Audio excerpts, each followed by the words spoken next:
कल दिल्ली में दिल दहला देने वाली घटना हुई, उसके बाद से अब उसमें क्या क्या सबूत मिला है आज हम उसको जानेंगे और इस वारदात को किस ओर जा रहा है इसको भी हम बताने का प्रयास करेंगे।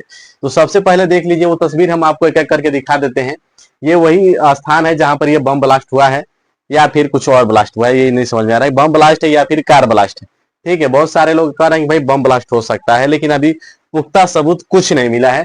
तो ये चीजें हैं। और दूसरी तस्वीर ये है वो गाड़ी जिसमें विस्फोट हुआ है। अब किस कारण हुआ है अब तक कोई खुलासा नहीं हुआ। बहुत से लोग कह रहे थे कि भाई सीएनजी फटा है, तो जो जांच की टीम है उसने साफ कह दिया कि नहीं, ये सीएनजी नहीं फटा है, सीएनजी अभी सुरक्षित है। और ये हुंडई की गाड़ी है, i20 गाड़ी है, नंबर इसका है HP 26C E7676, यानी कि हरियाणा का शख्स जब सबसे पहला ओनर था जिसका नाम सलमान बताया जा रहा है, उसने किसी और को बेच दी थी। 1.5 साल पहले की बात है जब ये ब्लास्ट हुआ। उसके बाद से पुलिस प्रशासन पहुंचती है सबसे पहले उसके यहाँ, जिसके नाम पर ये पहले प्लेट मतलब दिखा रही थी कि उसके नाम पर है। वो ओनर था, उसने बताया कि हम बेच चुके हैं इस गाड़ी को 1.5 साल पहले। अब किसको बेचा है वो भी हम आपको आगे दिखाते हैं। ये वही स्थान है जहां पर देख सकते हैं ब्लास्ट हुआ है, और इस ब्लास्ट के बाद करीब 10-12 गाड़ियां का शीशा फूट गया उसमें, और जो लोग बैठे थे उस गाड़ी में वो तो तुरंत ही मतलब एक्सपायर कर गए।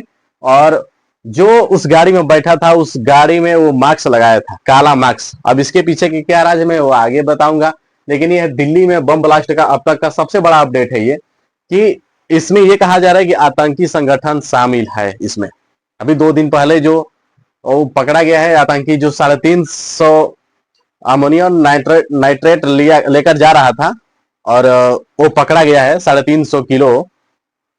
तो उसके बाद ही ये कनेक्शन उसमें भी कुछ जुड़ रहा है, और ये भी कहा जा रहा है कि भाई जो ये व्यक्ति ब्लास्ट किया है या फिर कोई और कारण है, तमाम सारी अनुमान लगाई जा रही है। कहीं ऐसा तो ना कि इस व्यक्ति का उस व्यक्ति से मतलब कोई कनेक्शन हो, ऐसा हो रहा है। अभी जांच में ये पता चलेगा, लेकिन उससे पहले ये जान लीजिए सबसे पहले कि यही वही है व्यक्ति जो कह रहा है कि मैं अपना गाड़ी बहुत पहले ही बेच चुका था, 1.5 साल पहले। इसका नाम सलमान है।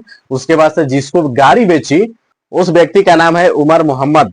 अब उसने इस गाड़ी को लेकर जब बरहदपुर बॉर्डर क्रॉस करता है तो वहां पर उसकी सीसी फुटेज मतलब जब लिया गया कि भाई ये गाड़ी कहाँ से आ रही है, तो वही हर सभी की होती है, बॉर्डर पर ये देखा गया। उसके बाद से जहां पर ब्लास्ट हुआ है उसके कुछ देर पहले ये किसी पार्किंग में खड़ी थी वहीं पर, उसके बाद से वहां से निकलती है और ट्रैफिक सिग्नल पर ये खड़ी होती है धीरे धीरे, और उसके बाद से अचानक से ब्लास्ट कर जाती है। अब ब्लास्ट में ये तो क्लियर हो चुका है कि सीएनजी अब तक नहीं फटा है। अब इसमें क्या फटा है, अब जब फटा है उसमें जितने लोग बैठे थे उनका हाथ पैर मतलब 300 मीटर दूर तक जाकर गिरे। अंगुली मतलब कोई मांस का टुकड़ा या फिर किसी शरीर का कोई अंग, मतलब 300 मीटर दूर। ये अनुमान लगा रहे हैं लोग कि अगर सीएनजी फटता तो इतना बड़ा धमाका नहीं होता। अब देखिए ये वही गाड़ी है जिसका मतलब मैं जिक्र कर रहा हूं, ये उसका हाथ है, यहाँ पर शीशा में इसको देखा गया। उसके बाद से ये जब ब्लास्ट हुई तो इसमें करीब 9 लोगों की मौत हो चुकी है और अब तक 26 लोग घायल हैं और उनका इलाज चल रहा है। जिस व्यक्ति ने उस व्यक्ति से खरीदा, यानी कि सलमान से जिसने खरीदा है, उसका कनेक्शन पुलवामा से कनेक्ट है, यानी कि उस जो व्यक्ति खरीदा है वो जम्मू कश्मीर का रहने वाला है।